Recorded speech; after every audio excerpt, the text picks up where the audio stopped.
시청자 여러분 안녕하십니까? 출발 성공 투자 박민영입니다. 네, 안녕하세요. 김영롱입니다. 시장의 전반적인 우려, 결국 위드 코로나, 위드 인플레, 코로나 관련한 이슈, 변이에 대한 두려움, 그리고 인플레에 대한 걱정을 함께 안고 가고 있는 시장 흐름입니다. 네.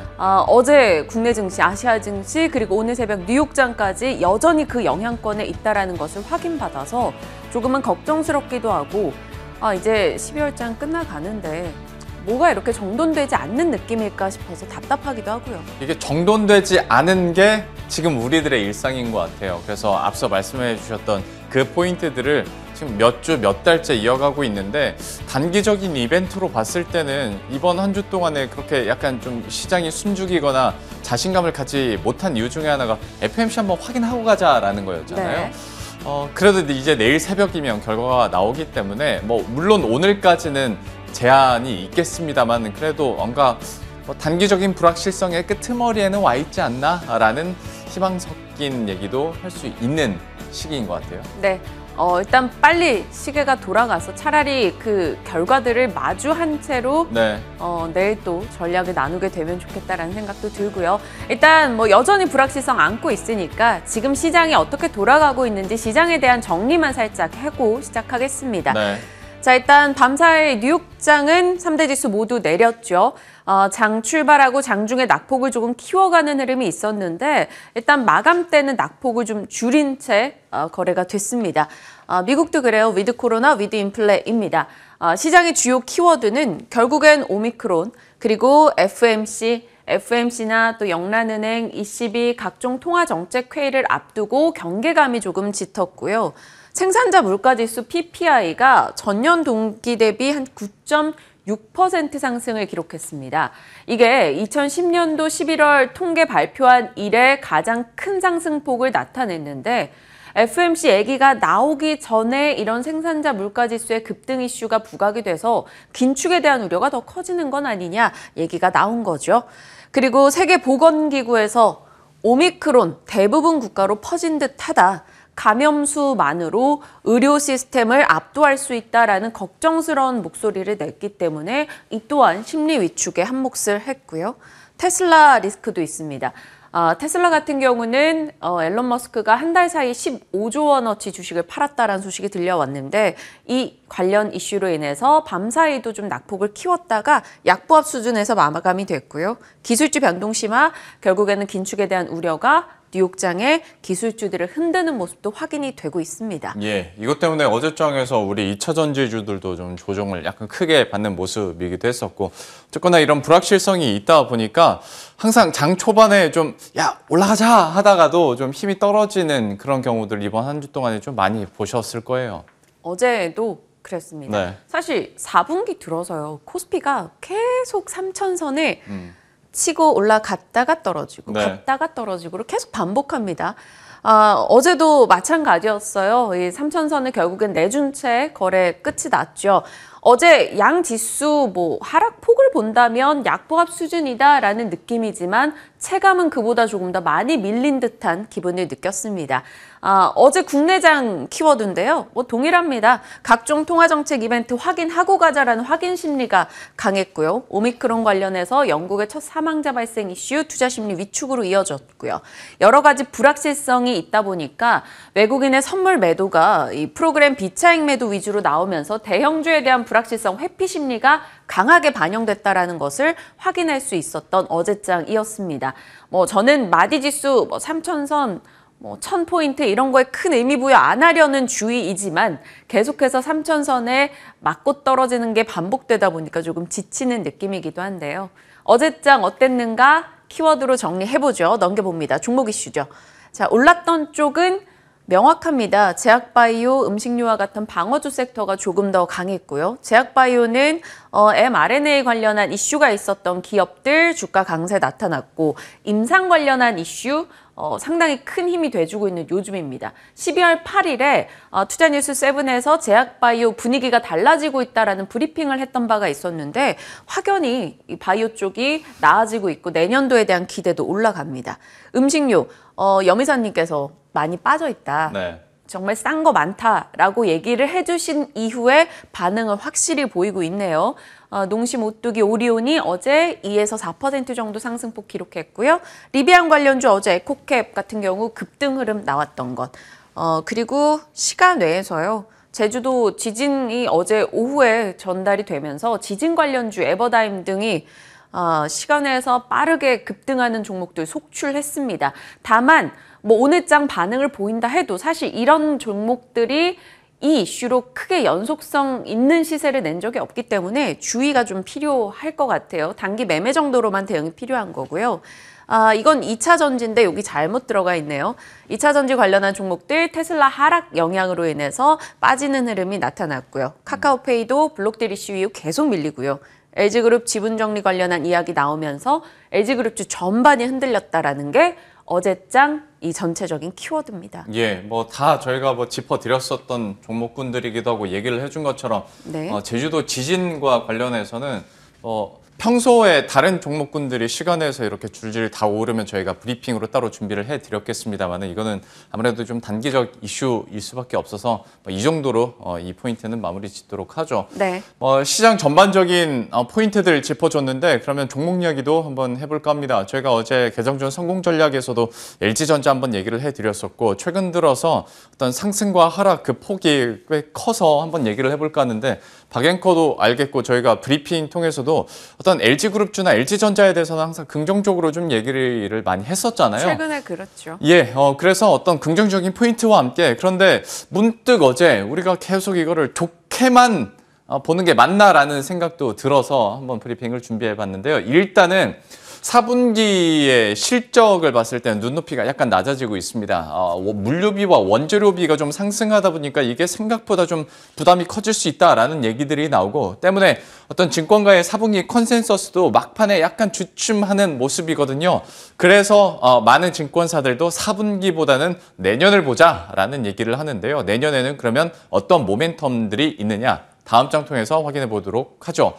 일단 내년에 TV 부분에서는 OLED TV 시장이 계속 늘어나고 있지 않습니까? 그래서 OLED TV 판매 LG향으로도 계속 늘어날 것이다. 그리고 이제 삼성전자도 내년에 QD OLED TV를 출시를 하고 그리고 중국 업체들도 OLED TV를 내놓다 보니까 시장의 파이 자체가 커지면서 분명히 LG전자도 그만큼 수혜를 가져갈 수 있을 것이다 라는 얘기들이 나옵니다.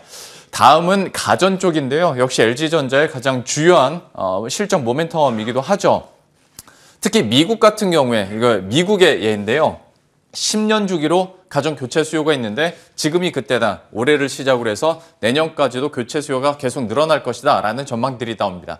이렇게 되면 그러면 LG전자 거 안 사고 미국 업체들 거 사는 거 아니야? 라고 생각하실 수도 있는데요. 다음 장을 봤을 때 뭐 월풀과 비교를 했을 때도 삼성전자의 매출 탄력성이나 회복 속도가 더 가파르게 나타나고 있기 때문에 LG전자요. 예, 제가 뭐라고 했어요? 삼성전자요. 죄송합니다. 너무 달렸죠? 이럴 때 한번 템포를 낮추면서 네. LG전자의 매출 회복률이 굉장히 빠르기 때문에 여기에 대해서도 좀 기대를 해볼 수 있지 않을까. 1분기부터 내년에 대한 어떤 실적 전망치가 꽤 좋게 나옵니다.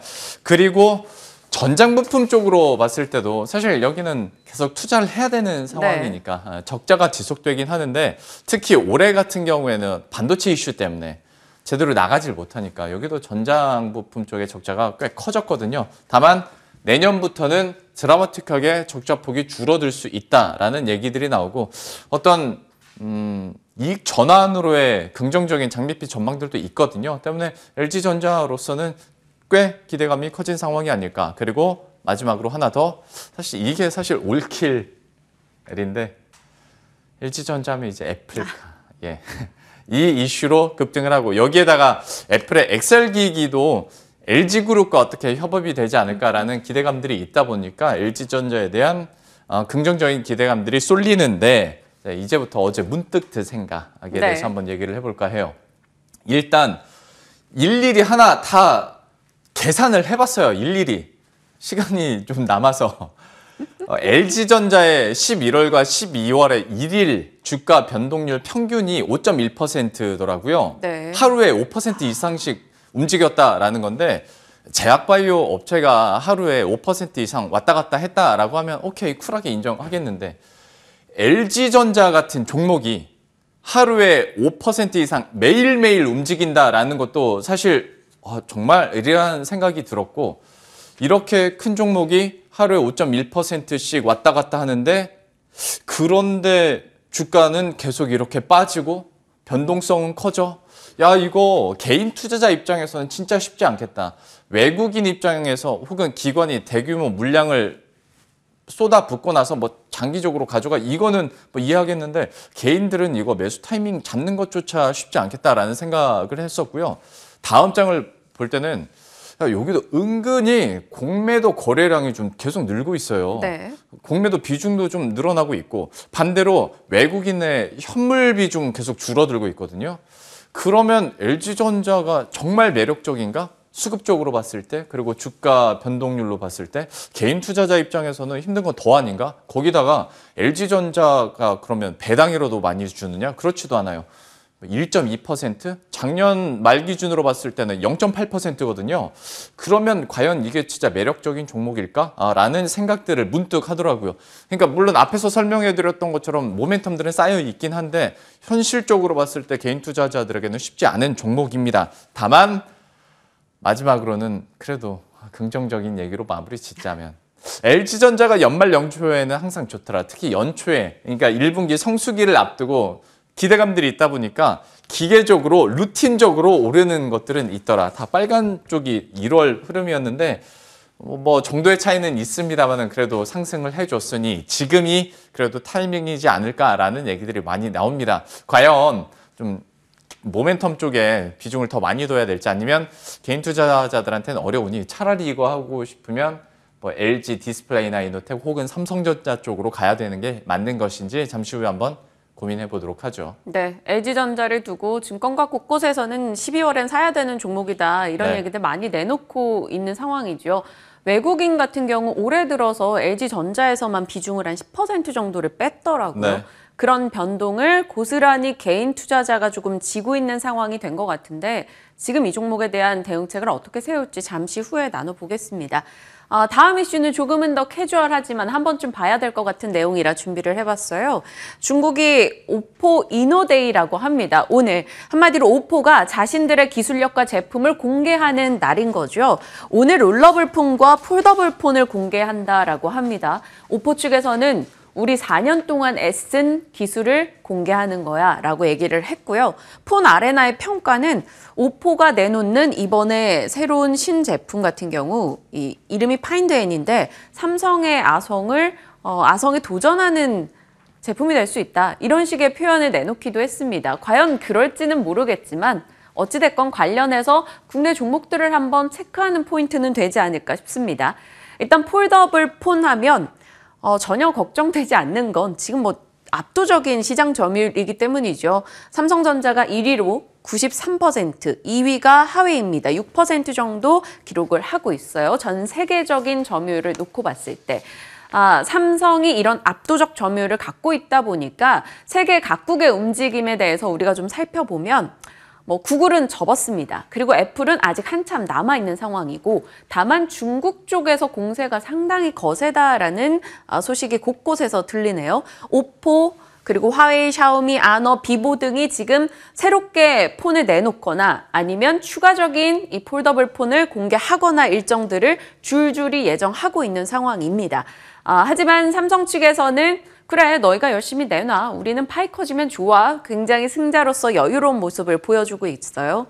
이 폴더블 폰 내년에 1000만 대 출하를 목표로 잡았다고 합니다. 이 1000만 대라는 숫자가요, 삼성의 이 효자 시리즈가 갤로트 시리즈죠. 갤로트 시리즈에 육박하는 수준이라고 합니다. 한마디로 이 폴더블 폰을 대중화가 아닌 대세화로 하겠다는 경영진의 메시지를 명확하게 전달했다라는 게 되겠죠. 자, 그렇다면 넘겨보겠습니다. 관련해서 우리가 사실 폴더블 이슈로 삼성전자 살 건 아니잖아요. 그러면 어떤 종목들을 봐야 되는가? 폴더블 관련주 다시 한번 체크 들어갑니다. 폴더블 폰 관련한 부품이고 여기 핑크색은 롤러블 폰 관련한 부품인데 오늘 오포에서 롤러블 폰은 어떻게 나오는지 그에 따라 한번 이들 종목도 체크할 필요는 있을 것 같아서 같이 나눠봤습니다. 이들 종목들의 흐름을 한번 볼까요? 최근의 흐름입니다. 차트 넘겨볼게요. 사실 뭐 삼성의 폴더블폰 공개될 때 쫙 다 같이 올라가는 흐름이 있었죠. 그리고 확 밀렸습니다. 그 다음에도 죽지 않은 듯이 나름의 시세를 보여주면서 조금씩 그 자리까지 다시 회복해 나가고 있는데 어떻게 대응을 실어야 될 것인가. 또 분명 이들 종목 내에서는 OLED 관련해서 함께 엮이는 종목들이 있을 거란 말이죠. 이 폴더블 이슈가 아직까지는 단기적인 시세를 주는 정도라면 OLED 엮어서 장단기 모멘텀 같이 안고 갈 종목이 있는가 한번 찾아보는 오늘의 계기가 됐으면 좋겠어요. 기존의 사업에서도 잘 나가고 플러스 알파로 폴더블 폰에 대한 기대감까지 있으면 금상첨화다 보니까 네. 과연 어떻게 종목군들을 추릴 수 있을지 한번 얘기를 나눠보도록 할 텐데 오늘도 이게 참 애매할 수 있는 것들이 시장에 관심이 있을 때는 확 올라섰다가 다시 좀 빠질 수 있는 종목군들이기 때문에 현 시점에서의 투자 의견과 전략 어떻게 가져볼 수 있을지 바로 전문가와 함께 이야기 나눠보도록 하겠습니다.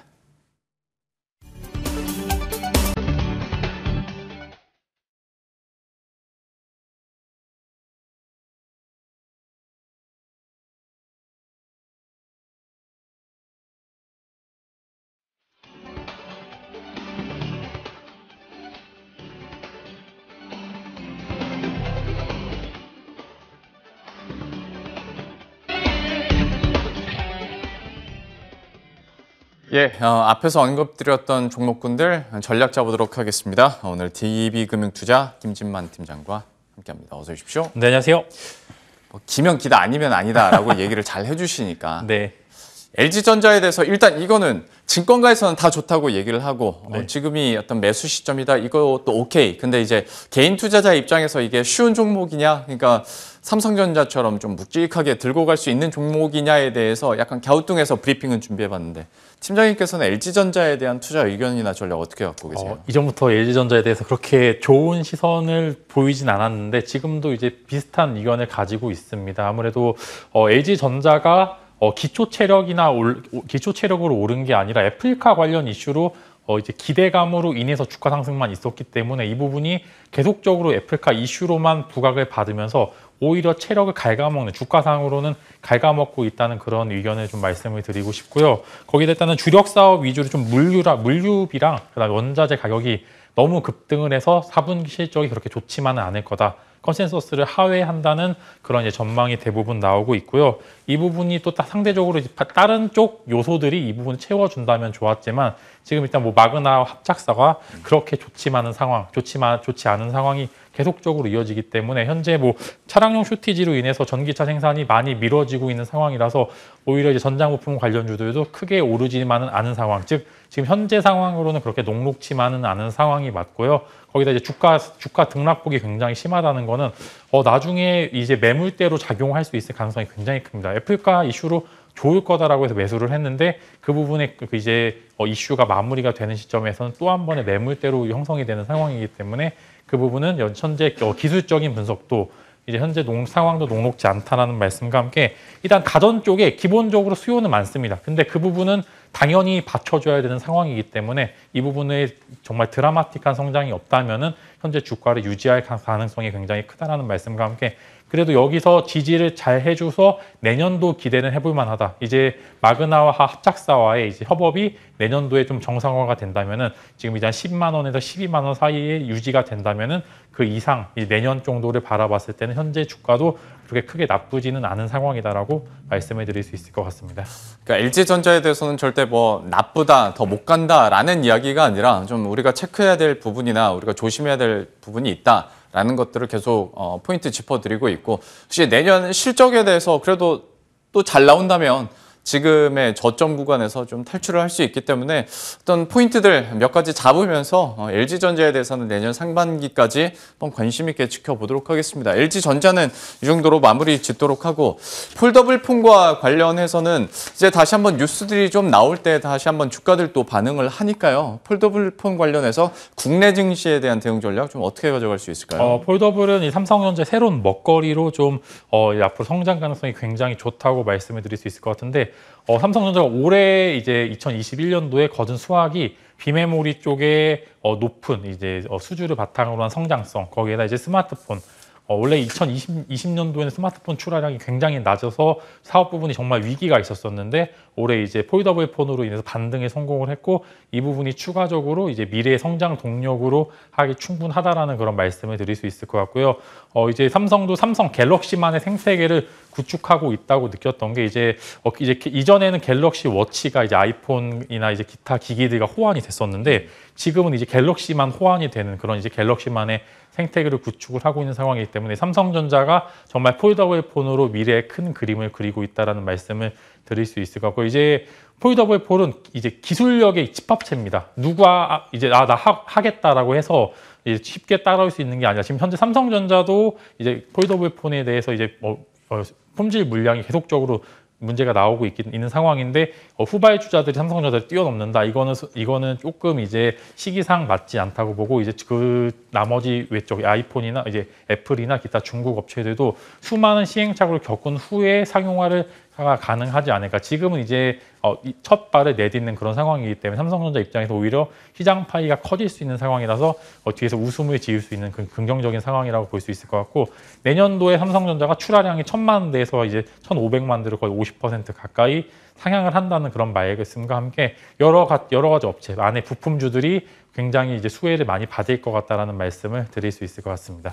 그러면 종목군들을 한번 꼽아보도록 할 텐데 사실 폴더블 폰 하면 각 부품의 대표적인 종목들이 네. 있긴 하거든요. 그 중에서 어떤 거 좀 선정하셨어요? 이제 좀 몇 가지 이제 두 가지 종목을 갖고 와봤는데 하나는 필름이고 하나는 이제 주요 부품 중에 하나 이제 휜지 관련주들 네. 갖고 와봤는데 워낙 유명해서 사실 시장에 노출은 많이 되는데 이제는 기술력의 집합체이기 때문에 실제로 수혜를 받는 관련 기업들을 좀 공략을 해보시면 좋을 것 같다라는 말씀을 드릴 수 있을 것 같습니다. 예, 네, 계속 종목을 아끼시네요. 네. 공개를 해주시죠. 네, 이제 워낙 유명해서 이제 PI 첨단 소재와 이제 KH 바텍을 좀 공략을 해보시면 좋을 것 같은데 이제 먼저 PI 첨단 소재를 말씀을 드리면은 뭐 아미노 필름 관련해서 이제 굉장히 강한 점유율을 가지고 있고 이제 글로벌 이제 점유율도 굉장히 높은 상황이기 때문에 이제 폴더블 폰의 핵심은 이제 외부의 충격으로부터 완화하는 필름이 굉장히 유명하고 최근에 OLED 관련주들을 되게 시세가 잘 분출이 됐는데 왜냐하면 OLED 관련주들이 기술력이 굉장히 뛰어나야 되는 상황에서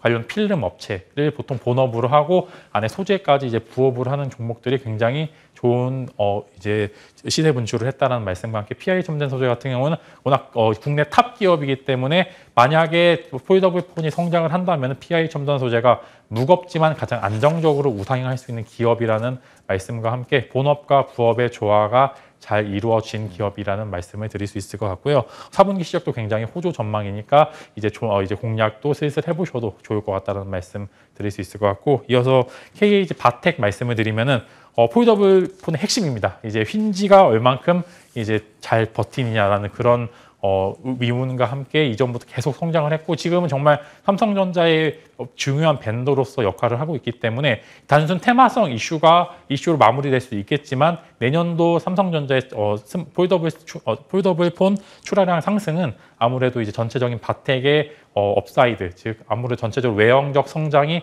가능한 기업이라는 말씀과 함께 정말 이제 폴더블 폰의 핵심으로 이제 성장하는 이제 바텍이기 때문에 추가적인 공략 충분히 가능하다라는 말씀 드릴 수 있을 것 같습니다. 어떤 폴더블 폰과 관련해서 PI 첨단 소재, KH 바텍 또 두 종목 선정을 했으니까 이 두 종목에 대해서도 앞으로의 흐름들 계속 지켜보도록 하겠습니다. 종목군들을 이렇게 살펴봤고요.